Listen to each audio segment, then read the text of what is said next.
Fresno Sports Talk, Brian Rivera here, joined by EJ Andrew, Fresno Grizzlies. Thank you for joining us. Of course, of course.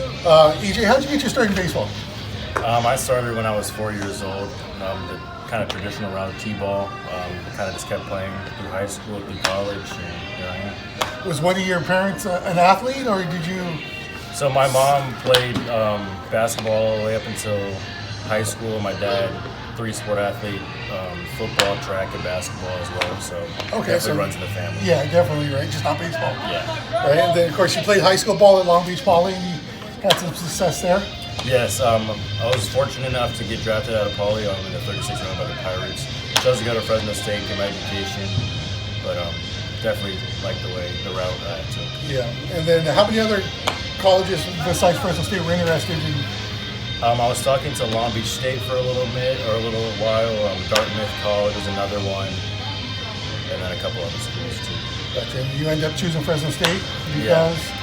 So, a funny story. My mom works for the chancellor's office for the CSC system down in downtown Long Beach. So, she actually had a meeting out here at the campus. I emailed Coach Overland kind of like a week before. He said, "Yeah, come out and check out the facility and everything like that."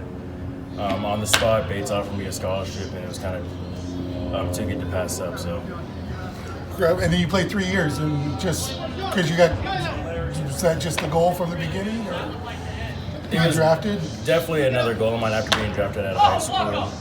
A bigger goal of mine was actually trying to graduate in 3 years, and that was kind of what pushed me to get drafted in 3 years as well. But that was really a big goal that my mom wanted me to accomplish, was getting my degree in 3 years. And then, of course, your stats here at Fresno State are pretty decent. 287, 10 home runs, 34 RBIs for career. That's pretty good for some college baseball here. Yeah, had a really slow start that COVID year, but was able to bounce back my junior year and kind of hit the ground running and really set myself up. Yeah, that's kind of what we're going to talk about now. Your junior year, you hit 325, 54 hits, 9 home runs, 9 of those being home runs, 16 multi-hit games, 32 walks, started 42 of the 43 games. That's a pretty big year. Yeah, no, it was definitely something that I was really looking forward to, especially after the COVID year.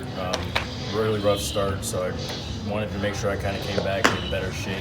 Really took that period of time to really gain some more weight, kind of fill out into my body and everything like that.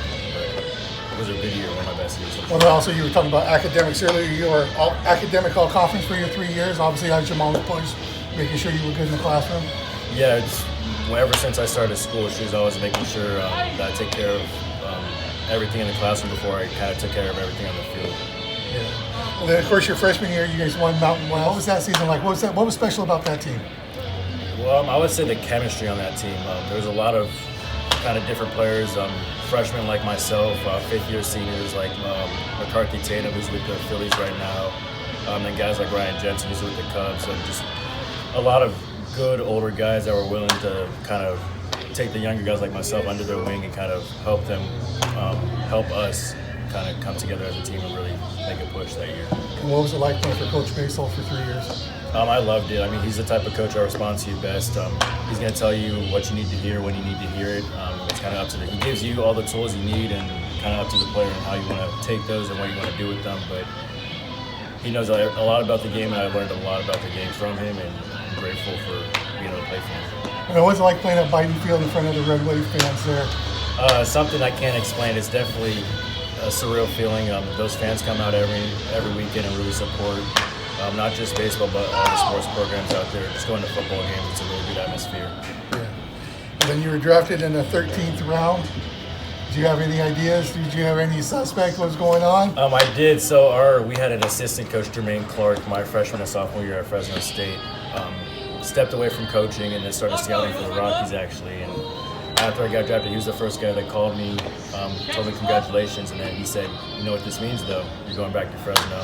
So it was a really good moment, kind of just have that kind of come full circle like that, but really good moment to be back in Fresno. Yeah, did you had talked to the Rockies at all during like the pre-draft talks or anything? Did you get any inclination that they were going to draft you? I had a few just from Jermaine Clark himself. He was kind of the main scout that was really rooting for me. Guys like Jerry Weinstein, I was supposed to play for him in the Cape Cod league, but then COVID happened, so that wasn't able to happen. But he was another coach that was really rooting for me too. And then, of course, with this name, image, and likeness deal that got done with the college athletes, you hooked up with Barstool Sports. Yeah, You're a big Barstool guy?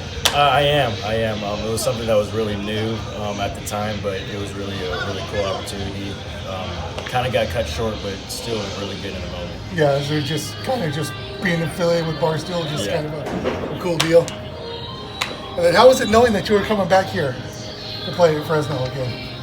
It was actually, I was really looking forward to it, being able to play in front of the same fans that kind of watched me grow up as a baseball player and then kind of watch me mature and then get to continue watching my career here. It's been a unique moment that not many guys, I think there's like a list of 9 Fresno State players that have been able to play here in Fresno in their professional career. So definitely happy to be part of that list. Yeah, so you come back to Fresno, everybody's coming to town. Are you the concierge guy? You telling everybody where to go, where to eat, Doghouse Grill, all that good stuff? Month we were here, I got all those questions: where to eat, where to hang out, where to go on the off days. Doghouse is a staple that you have to try. Absolutely. A little fancier restaurant at Fives, Yosemite Ranch, places like that. Told guys go check out Yosemite on the off day. Right. So, well, being here from Fresno, what do you do on your off days here? Usually, I have a hobby of like photography and stuff like that. Okay. So I try to go to Yosemite a couple times in the year, but kind of just finding different little spots here and there. Just kind of go out and just walk around and take pictures. Yeah, and I know I'm doing a little research. I know you're a little bit of a bowler. A little bit, yeah. It runs in the family. Okay. My great grandma was really into bowling. She passed it down to my uncle and one of my cousins. So I try to go with them as much as I can. Are you an avid bowler or are you just a recreational bowler? Just a recreational bowler right now. Nothing too serious. Yeah, maybe when the baseball days are over, I'll kind of go into that avenue. Well, folks, that's E.J. Andrews with the Fresno Grizzlies. This is Brian Rivera signing off. Thank you, sir. Thank you. Thank you.